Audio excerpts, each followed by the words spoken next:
Hi, this is Jamie with Hard Rock Chick, and I'm here with 847. And I'm going to have you guys introduce yourselves, say what your role is with the band, and tell me what your first music memory is. Okay.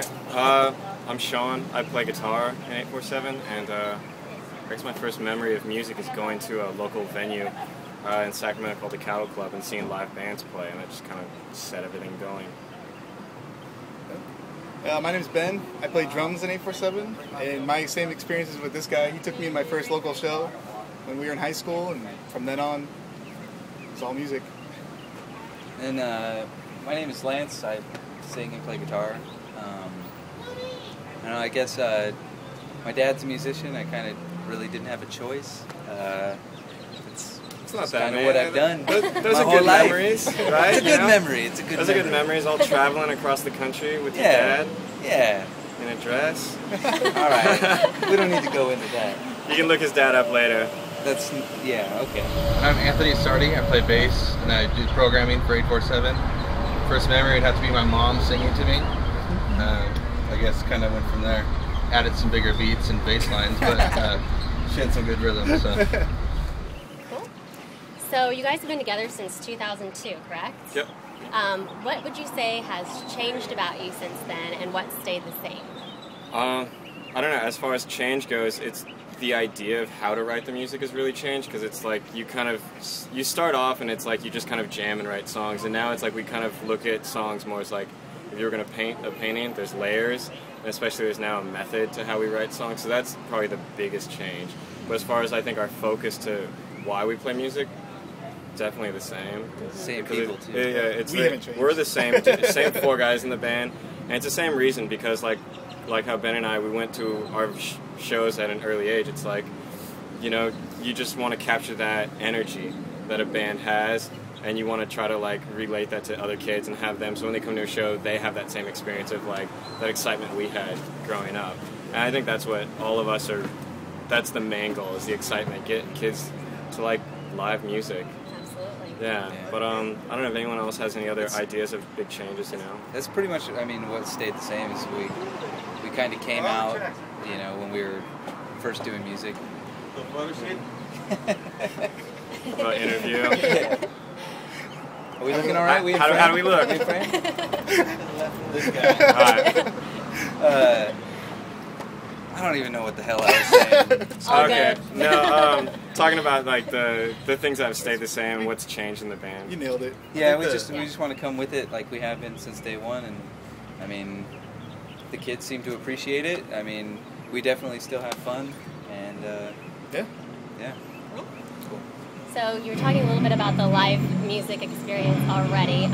Do you guys prefer the studio or being on the road? Honestly, there's two separate things to it. Like the studio for us, this last time, You might want to come in a little bit. Like this last record is a very different studio atmosphere for us. We did, it took us over 4 years to do it off and on, so that was a different studio experience to do, but we love playing live. That's a different experience, because it's like you get to just connect. Yeah, you get to connect to people, because in a studio you have no idea what's going to connect, what people are going to like. You have no clue, because the product's not done. Yeah. And, so it's not, the painting's not done. And it's like, every show can be different. Like last night we played in Dallas, and it was totally different than what, like when we play in Sacramento. It's just a different feel. There's a different energy. Mm-hmm. Definitely less pressure live, more pressure in the studio. Really? That's interesting. Yeah, when that light turns red, when that light turns red and they say, okay, record, and you're like, do it again, Yeah. So tell me a little bit about your last record, Lossless, and I mean, it took 4 years to make, and I'm curious to hear about just how that goes down. How do you keep the momentum going? Anthony might be a good one to go for this, just because it's like... We wrote the songs in the practice space, and then basically to do studio time in LA, it was so sporadic that we had to go down, take like 2 months off, and then keep going back and forth, and then we kept writing new songs, adding to them, doing layers. We have a lot of electronic layers that we would do back in Sacramento, and just kind of went back and forth.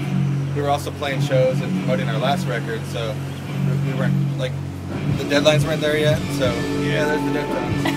So anyway, but yeah, I mean, the finished product was really good. Now we're happy to go play for people. All right. So what would you say is the most important thing going on in music right now, and how does your band fit into it? That's a tough one, because it's like, what's the most important thing going on in music? I think the most important thing is that people are getting more involved in playing music. A lot more people. It's becoming accessible to more people. I think that people then tend to like find more bands other than the radio gives them. They can broaden out. So we get more interested in bands like us and Deftones and all the other kind of bands. That's true, yeah. So, well, maybe the whole internet process too, as far as like, we've talked about this before, but the accessibility of finding media nowadays. You know, it's like you can just go online, Google something, and now it's like with iTunes you can have Genius, and it'll tell you what other people bought that was similar, and you can just listen. So it's like, there's a bigger spectrum of finding music, I think, which is nice. So that's probably the most important thing, is that like people that would never have heard of us before can now find us and be like, oh, I like that band. Like, we sell records to people all over the world, and we're like, how did you hear about us, you know? And it's really exciting for us. And it's, you know, exciting probably for them to find a band that other friends don't know. Yeah. So it's like, that's what we love doing. Yeah, that's what we've always loved doing, is searching bands out, small independent labels, which is a good thing too. It's like, there used to be just those like, the couple of big conglomerate labels, and now it's like, those don't even exist. Now it's a lot of, like, I don't even know there's even a lot of small labels. A lot of bands are just putting stuff out on the internet. It's free, you know, because I think getting the music out is the most important thing, so, you know, any way possible. With the internet, it's just, I mean, it's made it so everything's more accessible, but it's also made it so nothing bands, special. even bigger bands and smaller bands, we kind of, it's like, it's now, rather than do your own thing, it's almost like a big family, and you kind of help each other out when you can. Like, it seems like more of a community now. Yeah. Okay, this is a fun one. Okay, someone's making a mixtape, and one of your songs is going on it. Which song is it? Who's the mixtape for? And what are some other songs on the tape? I love it. I used to love making. We can take some of our songs like Lossless and make like a sleep mix. Maybe put some Duran Duran's Save a Prayer on there. There you go. You know, and then put a couple loud tracks at the end to wake you up. You know, a little Slipknot. You know what's kind of fun about it is like when we do record a record, because it's like we're not recording or like writing songs for, I don't know, we don't always have the idea in mind, but it's like it comes out and like in the end you're kind of listening to it, you know, you have to take yourself out of the whole element of it and like just listen to it objectively, and you're like, Who would this go for? yeah, well like where would this go on the record? So in that sense, we're always making mixtapes with our records. Like, oh, this would be cool here because it goes into this, and this is gonna be a sexy part here, like panty dropper, and then they're gonna get on fire over here. You know, it's like it's a mixtape for young lovers. It's a mixtape for 30-minute. You know, for 30-minute lovers. Fuck that shit. No, we can cut that out. But it's like I used to love making mixtapes. Like whenever I meet people, I always make kind of mixtapes for them. Like, cause I used to just always look for music, and nowadays people are making mixtapes back. You know, but it's like when I met him in high school, like I'd be like, oh, did you check this band? So it's a little different. It's not a 30-minute love mixtape. It was like, hey man, it was like a lifelong love mixtape. Yeah, it's a mash. But I would pick.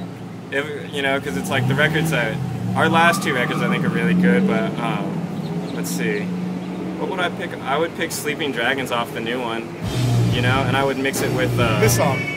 I would mix it with some Deftones, obviously, you know, and some Will Haven, you know, a nice little love jam. But I don't know, you know.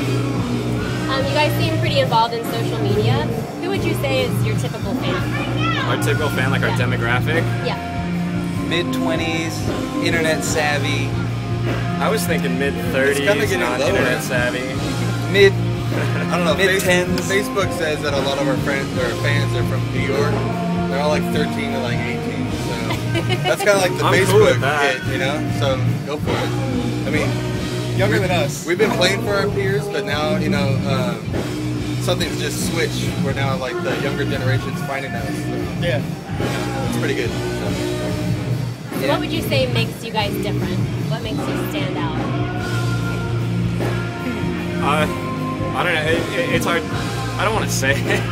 It's just like, for us, we know that we're making honest music. We're not trying to sell 1 million records. Like, it'd be nice to sell records and make money and live this way, but it's like, we're perfectly content just playing shows and talking to as many people as we can, and just, you know, being that. Like, we're not musicians, rock stars. We're just people, and like, we just have a love for music, and we just express it. What makes the music different does, we're not just like drums, bass, and guitar. We have like a lot of different electronic elements, and we're not afraid to like just experiment and put like, you know, a string section in a song, and you know, it's not just the same all the time. So if we can make our other people happy while we make ourselves happy, then I'll be perfectly content. Exactly. So what's next for you guys? What do you have in the future? Hopefully more touring. More of this. More of this, actually, because this is actually somewhat new to us. Like, we don't... This is actually the first time we've really left, like, West Coast, you know, and ventured inward, and it's been the most amazing last couple of days. Like, everyone's been super nice, and it's like, probably because we're on this tour with the Deftones, you know, so it's like there's people that are like, oh yeah, you're bigger than you are, and we're like, whoa! You don't have to give us free water, you know, but it's rad. But no, we've really enjoyed it. I think touring and just going out and meeting people and playing and doing the thing that we say we want to do, which is connect with people. I think that's what we want to press as much as possible. Yeah. You know, and then obviously start writing a new record from the experiences that we've had from this, like playing. Yeah, playing and writing. Playing and writing. Playing, writing, and driving. That's all we do. It's not bad. Not too bad. Have a great show. Stubbs is a great venue. Hope you try some Texas barbecue while you're here, because it sucks in California. No, that's the first thing we did when we got out. Hey, now. Let's keep it. I can say that. You can. All right. All right. Well, thank you. Thanks, guys. Thank you very much. All right.